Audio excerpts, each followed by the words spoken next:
Hello YouTube, Captain Mac here, and what you're looking at right now is a very gorgeous shot from short final into Juneau, Alaska, clearly in the summertime. And you may be wondering to yourself, why am I looking at pictures of Juneau, Alaska? Well, I've decided to begin a new series here, separate from the life of a virtual airline pilot. And I'm calling it the world's most unusual, difficult, and dangerous approaches. And the reason I went with that is lots of folks have put together, excuse me, some videos on the world's most dangerous or difficult approaches. And there's some great videos out there, both real-world approaches, real-world flights, and simulation. And I wanted to do something a little bit different because I'm Captain Mac, and I don't want to do what everybody else is doing. I only take a couple ideas from everybody else, right? So I thought, well, why don't we try something a little different here? Because there's a lot of approaches out there, such as this approach into Juneau, Alaska, that are extremely difficult, but they're not necessarily considered part of the most dangerous airports in the world, if you will. But you really got to have your wits about you to fly these. So I decided we'd start with Juneau, Alaska, because this is actually one of my this is probably one of my most favorite approaches in the world. It's very, very difficult. The timing is key on this approach, and you really gotta be on your toes. And we're not gonna fly it in the Dash 8. I know some of you are probably a little worn out on that. We're actually gonna fly it in a 737, and that's part of the reason I decided to do this series. Is some of you have been asking, hey, can you fly some other aircraft? We've seen a lot of the CRJ, even though it was default, which sucks, of course. And we've seen a lot of the Q400 lately, which, is great, but we'd like to see some other stuff. Well, in the life of a virtual airline pilot series, the idea there is to continue a career as a virtual airline pilot. So we are going to fly other aircraft, but typically when we fly an aircraft, we're going to fly that same aircraft for quite a while and then transition to something else and fly that one for quite a while and so on. But, we will see other aircraft in that series, just not quite as often. Whereas with this series here, we should get an opportunity to see a lot of different aircraft on a regular basis. So just about every approach is going to be a different aircraft, and I think that's going to be a lot of fun. With that in mind, I've got a whole list of airports already written out that I want to fly into, starting, of course, here with Juneau, Alaska. And some of them you'll be very familiar with, such as Toncontin and Paro, Bhutan, and so on. And some of them you'll have no idea that it's a difficult approach. You may have never even heard of the airport. And with that in mind, I'd like to go ahead and throw a little challenge out to you guys. If you can think of a very difficult or dangerous approach, or even just a very unusual approach that you'd like to see on this series, please leave something down in the comments. And if I haven't already thought of it, I'll stick it on the list, and then we'll see how that goes. So with that in mind, what do you say we hop on over here and take a look at the approach we're going to be flying into Juneau today? All right, so here's the approach we're going to be flying today into Juneau. It is the LDA X08 approach. For your information, what LDA means is a localizer directional aid, and basically it's an instrument approach that's used where terrain or other factors make it so that the localizer cannot be aligned with the runway. In this case, we've got terrain right here that prevents the localizer from being in line with the runway. And so it's basically like an offset approach, if you will, but it's an offset instrument approach. And that's what we're going to be flying today. And in the United States, there are only 29 LDA approaches, at least based on the information that I've found. And interestingly, 5 or 6 of them are in Alaska, including Sitka, which is one of the airports I've chosen for this series. So we'll be flying more than one of these, which should be a good time. So let's take a look at critical information here. First of all, IJDL is our localizer, and that's at 109.9er. I know it always sounds silly to say 9er, but the idea behind that, in case you're wondering, is when you're talking on the radio, 5 and 9 can sound relatively the same, especially with static. So that's why you say 9er instead of just 9. So 109.9 is our localizer frequency. I'm not 100% positive what this means here. I believe it means either icing or snow is potentially on the runway if you have these temperatures or lower. That's just a guess. I'm going to dig through my information on LDA charts when I have an opportunity and see if I can find that. But if you know what this means, let me know. All right, so there's several different ways to enter into this approach. If we are coming from this direction over here, our initial approach fix would be here at Lens, and we would need to be at 7,000 feet. And then from Lens, we can descend to 6,300 feet out here to Diebel, and we would do a procedural turn, come back to Diebel, and then Lens, and then on in. Okay, we're not going to do that today. Instead, we're going to come from out here. There are two initial approach fixes from the south here. You've got the Elephant or EEF VOR as an initial approach fix, or the Sisters Island SSR as an initial approach fix.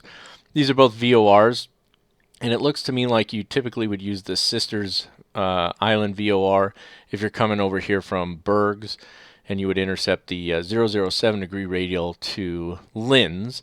And then if you were coming from somewhere down south, you would use the Elephant VOR and the 006 degree radial to Lens. We're going to probably just go with the Sisters Island VOR, 007 degree radial down to Lens, which is our initial fix, and we'll hang a right. So this is the initial approach fix, this is the initial fix. We'll hang a right to 071 degrees to our final approach fix at Barlow intersection. We'll fly this at 5,600 feet, turn right to 071 degrees. This is not an ILS, it's just a localizer. It just gives us lateral navigation. And we'll fly this all the way down until just past this mountain here. It's a small mountain, but it is a mountain all the same, and as you can see, it's really close to the runway. And then we'll hang a right, 14 degrees it is, because the runway is at 085 degrees. You can see that down here. So we'll hang a right to 085 degrees and put her down on the ground. And that's how we fly this approach. Now, a few things we need to keep in mind on this. First of all, the localizer is unusable beyond 30 degrees left of course. That's not going to be a problem for us because we're not going to be over here anywhere. Also, the VASI is unusable beyond 6 degrees left of course. So if we're more than 6 degrees left of this course, we're not going to be able to use the VASI. What is the VASI? It's the same as PAPI, except different. Don't you like that?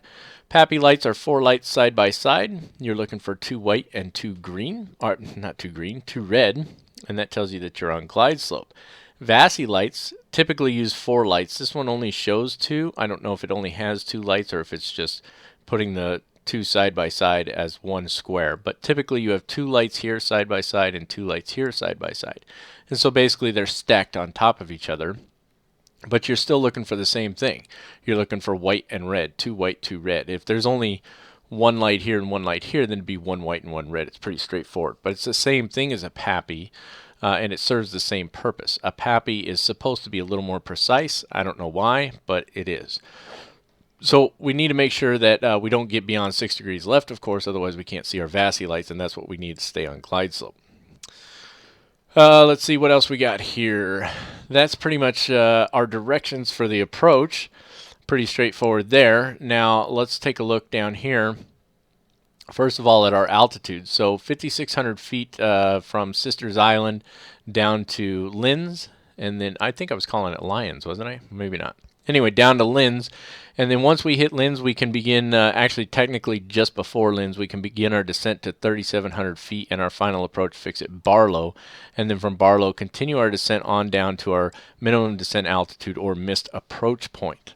Now, the missed approach is a little strange on this, and I had to actually look this up because I wasn't sure. So on the missed approach, we're going to make a right turn to heading 310 and intercept the QDR 251 CGL. And I thought, what is that? Okay, the QDR is the magnetic bearing from station. That's what QDR stands for. So we're going to intercept the 251 degree magnetic bearing from station to CGL. Okay, or well, it says to CGL, but technically what we're going to do is it's a lot easier to see up here. It's just the way it's written is really weird to me. We're going to make a right turn to 310 degrees, and we're basically going to intercept the 251 degree radial outbound from CGL. Okay, I think that makes more sense than using the magnetic bearing from station. I'm not sure why it's set up that way. Anyway, once we intercept that, it'll be a left turn to intercept the 251 degree radial. See, that's what's weird, because then you intercept the 027 degree radial left turn here. So it's still a left turn. Maybe it was just to simplify it a little bit, but you're making a right turn and intercepting the 251 degree radial outbound from CGL. And then you're going to make a left turn up here around Barlow to intercept the 027 degree radial to either EEF or SSR. Since we're already going to have SSR programmed in as our initial approach fix, then we'll just use SSR. And then we're going to climb to 5,600 feet, and then we would hold at SSR. I hope that makes sense to everybody. A couple other bits of important information. One thing down here, there's a note down here. Any go-around after passing the missed approach point will not provide standard obstacle clearance. That's what all that means down there. Okay, now the missed approach point, as you can see here, it says distance to CGL. Okay. Over here, this is distance to from IJDL. And it looks like the missed approach starts after CGL. So I'm thinking that it's trying to say distance 2 nautical miles after CGL is your missed approach point. That's how it looks to me when you include the graphic representation here. This doesn't really make it clear here because this is IJDL, right? And that's 2 miles from CGL over here. See, distance 2 to IJDL. You see where I'm getting at? That's a little strange to me. Here's what it comes down to. Obviously, our missed approach point is this side of the terrain right here, and that terrain will be very visible on this approach. We'll know it's there. And the idea is obstacle clearance for these mountains here. So if we don't have a visual of the runway as we're crossing CGL, if I can't see the runway beyond this mountain, then as soon as I cross CGL, I'm going to start a right turn to 310 and perform the missed approach procedure. That seems the safest bet to me, since in honesty, I'm a little confused by the way this is set up right here for our missed approach point. If you understand this better than I do and you know what it's actually saying, if it's 2 nautical miles this side, then let me know down in the comments. But I think the safest bet is as we cross CGL, if we don't have a visual of the runway, then we need to go ahead and execute a missed approach. That way we know we're going to have terrain clearance. And that's pretty much it. It's a relatively short runway, 2,578 meters. It's plenty wide, 46 meters wide. We already talked about the VASI lights and their lack of use beyond 6 degrees left. There's no gradient to the runway. It wouldn't matter anyway because, hey, this is FSX, and FSX doesn't have any gradient to the runways. And 25 feet above sea level, that's our runway touchdown altitude, touchdown zone. And I think that's it. That's pretty much the approach here. So the only thing left to do now is to hop on in the aircraft and fly it. And to make it loads of fun, we're going to fly it in a 737. So what do you say we hop on in there and get her going? Alright, as you can see here, ladies and gentlemen, we just came out of the clouds. We are descending towards SSR, our sister's island VOR. Excuse me, seems like I'm always coughing or something. There's SSR right there. We're still about 9 miles on the spot out, actually, slowing down as we go. So I wanted to get in here before we got to SSR and start taking a look at what we're going to be doing, briefing things, and so on. Now, because there's no glide slope on this approach, I've gone ahead and set our altitude to 200, and I'm going to let the VNAV take us all the way down. Well, take us most of the way down, but actually I'm going to try and hand fly this. Yeah, not hard at all, right? So real quick, let's just take a quick look at our approach checklist here. Our altimeters are set for 29 or 32, really low pressure today. And our localizer frequency, which is supposed to be, if you recall, 109.9. We've got that set in both radios, 109.9. And let's go ahead and set the backup for the Sisters Island VOR of 114.0. So there's 114. We're going to set this on both of them. Remember now, if we do a missed approach, that's the VOR that we're going to turn towards the hold. Our initial turn again was to 310 degrees, and then back course on the 109.9 or CGL VOR. Excuse me. And what else? Front course is checked. I've actually set our course heading knob to 085, which is of course the runway heading. And then we can change this heading to, some guys like to keep their heading synced up with the direction they're headed right now, so they're constantly changing it. I don't know if that's a normal procedure or not. I do actually, I talked to a Southwest Airlines pilot yesterday. Here we are crossing the Sisters Island VOR. I talked to a Southwest Airlines pilot yesterday, and I'm gonna try and get together with him to go over some stuff about the 737. So if that opportunity presents itself, that's a question I'll have to try and remember to ask if that's a normal practice for them. But for now, I'm going to turn it to 071 because that's the heading we're going to be flying from Linz. Alright? And I want to go ahead and take control of our speed here, so I'm going to speed intervene and I'm going to slow us down to 200 knots. And let's see, is that good? It's staying on VNAV path, that's good. VNAV path right here. I don't want it to go to VNAV speed. Now you can see here, bring this up just a little. This is where we're going to be going. Over here, Linz is going to be, looks like right around in here. We're going this way. Over here, 071. If I remember, it's been a little while. Yeah, it should be this one here. And the airport is just tucked on the back side of this, which is pretty cool actually. I think this is a really neat approach. I'm looking forward to flying this here. Let's see, what else can we do here? Speed's coming down pretty good. Not ready for flaps yet, but I'm going to start slowing us down more. I'm going to take us all the way down to 180. I prefer to control the speed when I can by using speed intervene on this aircraft. It's a lot easier, in my opinion. Let's take down 175. It just allows me a little more control, make sure things are going the way I want them to go. And we can go all the way to flaps 5 at this point. These are the minimum speeds, the minimum speeds for those flap settings. Alright, so that's our minimum speed. This is our caution area. We're getting overspeed for that flap setting if we're up in here. Now this approach is going to come pretty quick. We're almost on top of Linz already, and this is part of the reason I'm slowing down. So let's go through our landing checklist.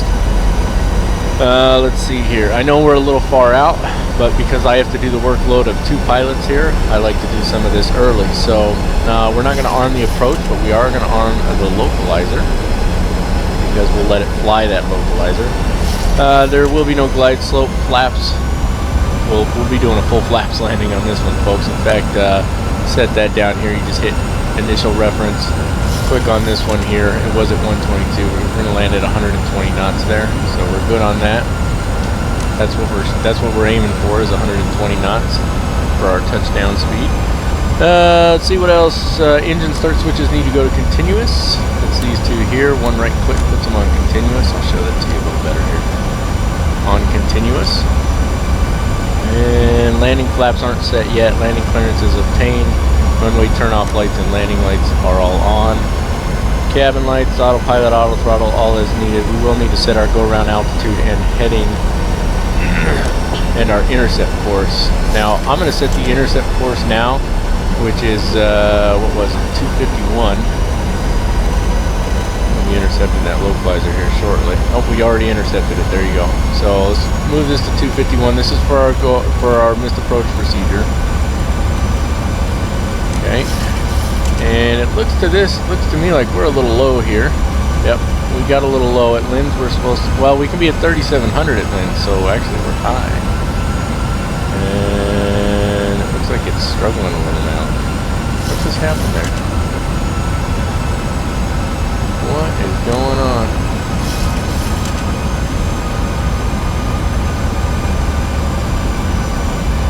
That's interesting.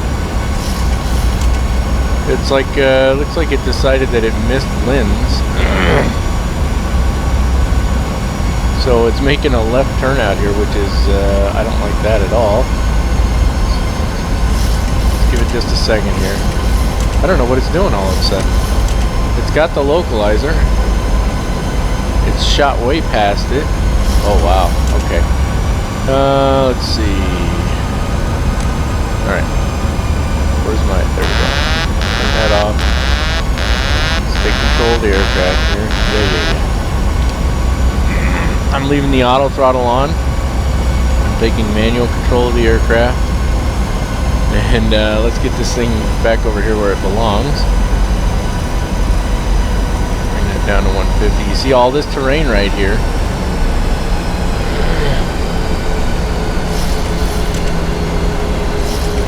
We can definitely be lower. We can be at 3,700 by the time we get to Barlow. We were supposed to be at 5,600 at Linz, and I don't know what this thing was doing.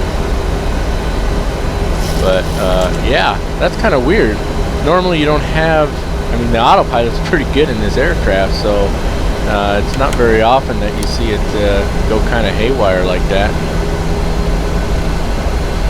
That's alright though. In my opinion, the 737 is actually relatively easy to hand fly. So you can see I've turned track, you know what, let me turn that back off for the moment, but for the landing we're definitely going to want track IR on. So let's get over here towards Barlow where we're supposed to be. We want to be at 3,700 at Barlow, and we're at 39 now, so down to Barlow. Let's see, we can go ahead and set that go around altitude then, which is going to be 5,600. Trying to set that while keeping an eye on things.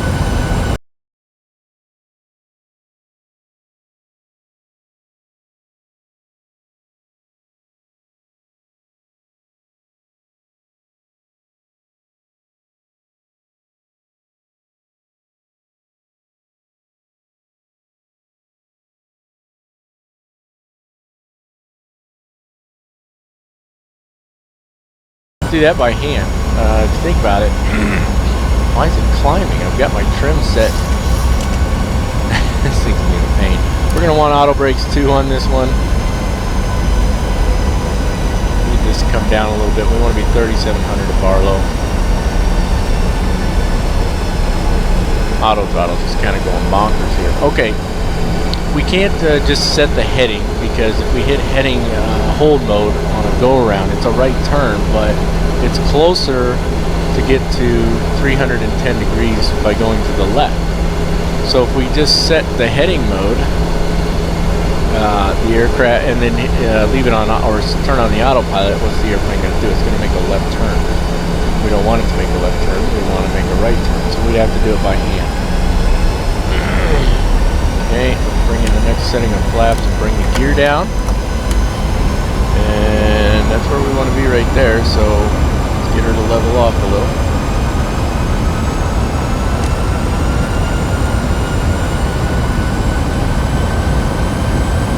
Alright, coming up, we'll be turning back to the left here shortly. I don't know what the autopilot was doing there. That was a little ridiculous, so I'm just trying to get it trimmed out a little here. We're just a skosh over 3,600. Remember, I'm hand flying this now. I'm not using the autopilot.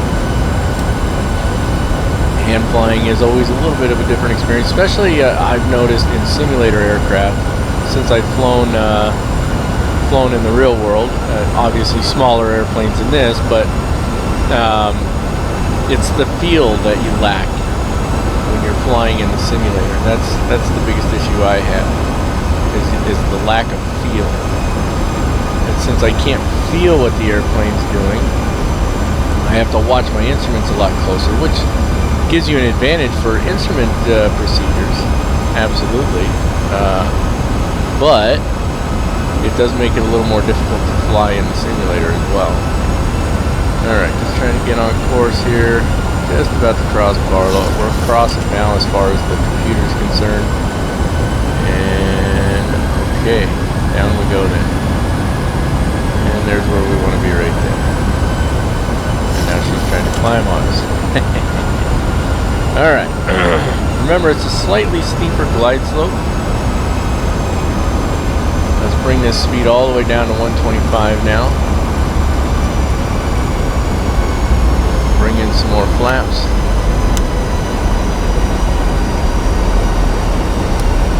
Arm the speed brakes. You can see the runway right here ahead of us. It runs off to the right. That's the little mountain we got to go around first. So we need to stay over here.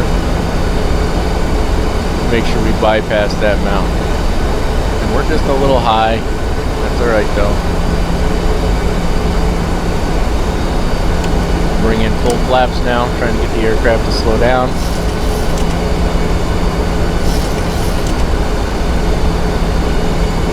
But she's really wanting to kind of turn to the right here a little bit. I'm trying to keep it over here to the left. We have to go to the left side of that mountain. Now we're definitely descending faster than we need to, but just from past experience, I can see we're getting close to the glide slope. So I'm trying to take just a little bit of that, out of there.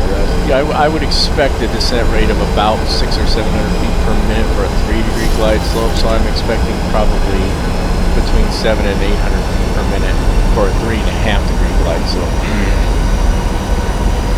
So that's what I'm kind of shooting for. There's 800 right there, which is pretty good. It's probably we probably literally need to be at about 750. So I'm just going to keep an eye on that. I'm keeping an eye on my VASI lights over here, looking for red to pop up. And as soon as that does pop up, then I can just take just a skosh more of that descent rate out of there. But right now we're actually looking pretty good. So you can see why this approach is set up the way it is. There we go, right there. And because we're going really slow, I'm going to put her, like I said, right around 700. You can see it almost immediately went just a little high there. So you can see why this approach is set up the way it is. The runway runs here right over this mountain. Now, in a smaller aircraft, you could absolutely fly probably a direct approach on this. But in this thing, you can't come over this mountain with enough clearance and drop down and make the landing in a 737. It's just not going to happen. This isn't a, what's the airplane I'm thinking of? They land there in St. Mark's. Twin Otter. There we go. This isn't a Twin Otter. Oh, I got just a little bit of sniffles still here. Okay. Let's go ahead and turn the track IR on here. And auto throttle needs to come off pretty soon, I think. Where's my throttle at? We want way down here. Alright, let's go ahead and take the auto throttle off. There we go. Auto throttle's off. I'm controlling the throttles now, which makes this even more interesting. Auto throttle is definitely helpful. And so we're completely a visual approach at this point. We don't want to get too low, obviously. We've got that mountain to worry about. We're really good on our heading. We're at 07, well, we're right at 071. We were 070. So we want to stay on this glide slope here, and you can see we're just going to bypass that mountain off to our left there. And I'm actually reminded of another airport here in Alaska. I can't remember which one it is off the top of my head. Terrain. Pull up. Yeah. There's a terrain inhibitor switch I probably should have clicked, but I forget where it is. Oops. Anyway, there's another one that flies right down between, it's like a valley, but over the water, and it's got cliffs on both sides. Really cool approach too. I just can't think of which one it is. So here we are. We're going to bypass this. You can see that mountain there. I don't know if it's really a cliff like that, but you can see we're very close to the terrain. Looking pretty good. Got just a little high there. Get back down. Okay. And then a bit of a left turn. Not much. Just to line up. There we go. Looking down the glide slope. Power's good. Bring her around. Not an extremely difficult approach. Certainly not when the weather's good like it is right now. But certainly unusual and slightly difficult. Just a skosh high there. Pull a little more power out. Where's my call outs?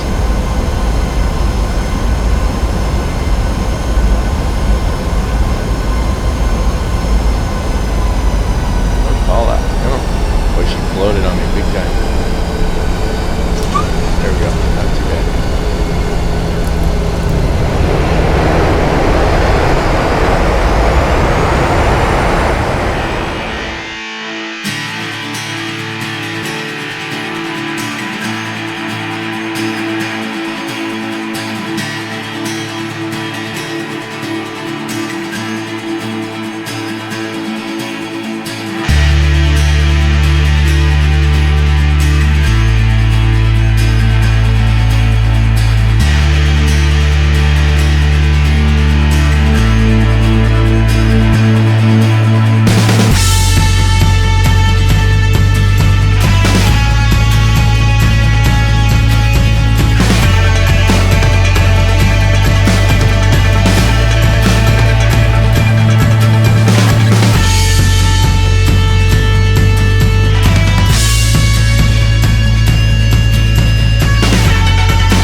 Not too shabby at all, huh, folks?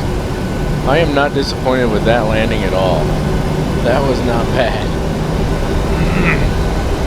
Alright, let's go ahead and let's get her off the runway here. Not sure what happened with my call-outs. The only thing I can figure is, you know, you can change the options. It's obviously PMDG, NGX. You know, overturned a little. You can change the options, and I guess the option for the altitude call-outs was turned off or something. We turn track IR off for a second, and let's look at our after landing procedures here. First off, obviously, landing light's got to come off. We can right-click that, turn the taxi lights on. These, let's see, where are we at? Transponder mode and standby. Let's see, we've got it. All the way down to standby. Strobe lights off. Get this here, if I can stop here in a second. Let's see, logo, anti-collision, there we go. That's, I guess, the water spray or something coming past us there. Landing lights are off, taxi lights are on, cabin lights as needed, taxi clearance is obtained, speed brake needs to be down, which it's not. So put that guy down right now. Flaps can come up.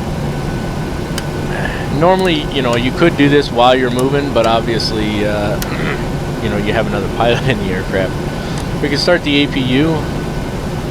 That twice. APU's starting up at this point. Probe heat off. Probe heat is up here. Goes off. Auto brake is off. Flaps are up. APU generator will come on once we get up there. Runway taxi lights off and taxi light off as we get to the gate. So that's it. All we got to do now is taxi in, and that is going to wrap it up then, ladies and gentlemen. For well, that's kind of obnoxious, isn't it? That's because the wind's blowing pretty good at our back there. That's going to wrap it up for this flight. Not sure what else to say. That was the LDA X08 approach into Juneau, Alaska. And that is our first in a series of unusual, difficult, and dangerous approaches. So I hope you guys enjoyed this one. I know I enjoyed it. I'm going to taxi this aircraft the rest of the way in. Don't know what that weird black smoke looking stuff is coming off the tires of my aircraft. I get that on my wake vortex on occasion as well. But that wraps this one up, folks. If you haven't had the opportunity yet, please take advantage of it and subscribe to my channel. I appreciate every one of my subscribers. And give us a thumbs up down below. Let me know in the comments what you think of this series, and if you're interested in seeing any other unusual, difficult, or dangerous approaches, please don't hesitate to leave them down in the comments. And if it's not already on my list, I'll be more than happy to add it to the list and give it an attempt. So until next time, folks, as always, keep the blue side up unless otherwise instructed by ATC. Have a great day.